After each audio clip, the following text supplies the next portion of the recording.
Hey, welcome. We're going to do a short interview with Brian Kay, and he's going to answer a few questions for you guys, drop some knowledge.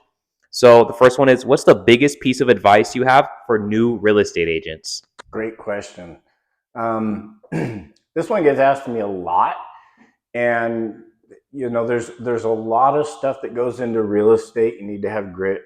It's best to be organized in systems and the whole 9 yards. The biggest piece of advice that I can give to an agent, and typically they don't understand it for a while, is know your big why. Why are you doing this? Why do you show up every day? Because real estate, it sucks sometimes. That's just a plain simple fact. There's a lot of moving pieces when it comes to real estate, and a lot of stuff can go wrong. And inevitably, you've got to have a reason to get up and push through those hard times. There's a lot of stuff that you're going to do that is uncomfortable. In fact, one of the best pieces of advice that was ever given to me is get very comfortable at being uncomfortable. That's where the growth is. And so the best way to be comfortable with that is to know your big why. And a lot of people will say family. I challenge everybody to get a little bit deeper than that. And so things like vision boards, keep you on the right track, are fantastic, but always keep somewhere around your big why.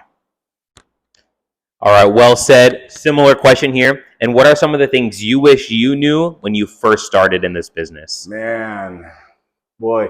And here's the thing. To everybody that I talked to before I got into real estate, they told me some of these things, and it just didn't absorb, right? I mean, boy, it was like drinking out of a fire hose. So just what I said earlier, get comfortable at being uncomfortable. That is something that you really need to have. Something that I didn't realize was so important is having a calendar and sticking to a system. Now, most people get into real estate so that they have a little bit more freedom. And I have found so much freedom in having a calendar. It sounds weird, but when you know exactly what you're going to be doing the next day, it takes the brain stress off of you. You don't have to be continually thinking about what you need to be doing. B, you get in a routine. So it's easier and more habitual for you to do it. The people that I've talked to that have done this and nailed down a calendar and nailed down a schedule have seen infinite possibilities because of that. One of the other things that's really interesting that I don't think a lot of people talk about is mindset, and how important mindset is when you get into real estate. Well, mindset's probably really important for you, whatever you're doing.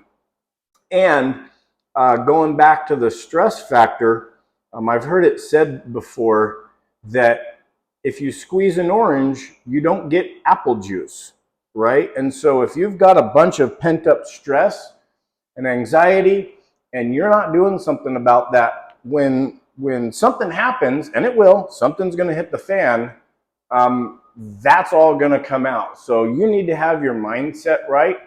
That's a big key for me is morning routines, going back to routines and schedules, but to make sure that I get my mindset right for the day. Well said again. This one's a really interesting one, but what's a few things that buyers and sellers just completely overlook and something that you see in the background? Ooh, okay. Boy, that's a can of worms.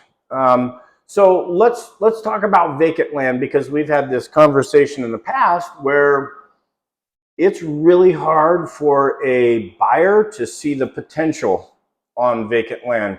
Overall, I'd say the answer is potential, regardless of whether it's a condo or a piece of dirt or a commercial opportunity. Potential is what the great agents see that buyers don't.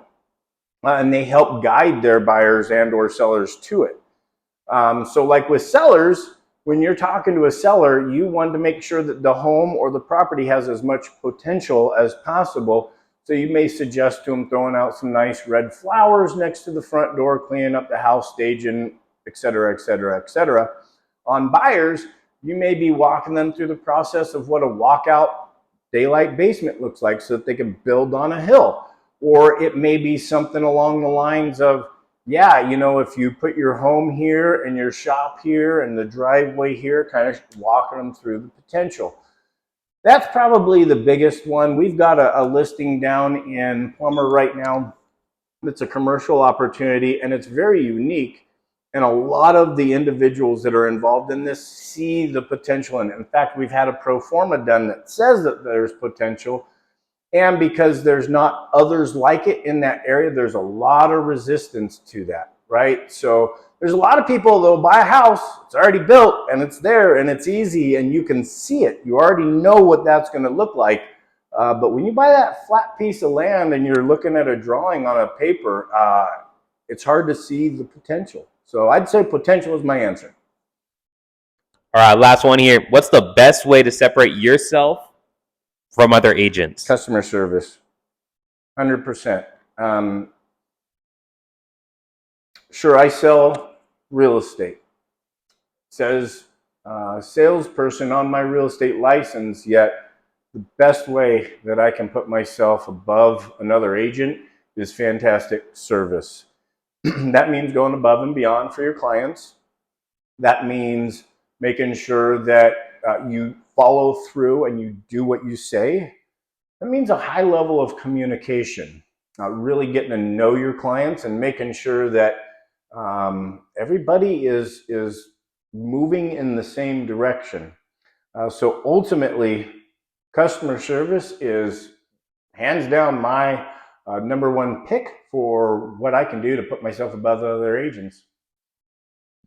All right. Well, I think that was a good interview. If you made it all the way through, make sure you leave a comment. Let us know what you think. Click that subscribe button. Right. Leave a like.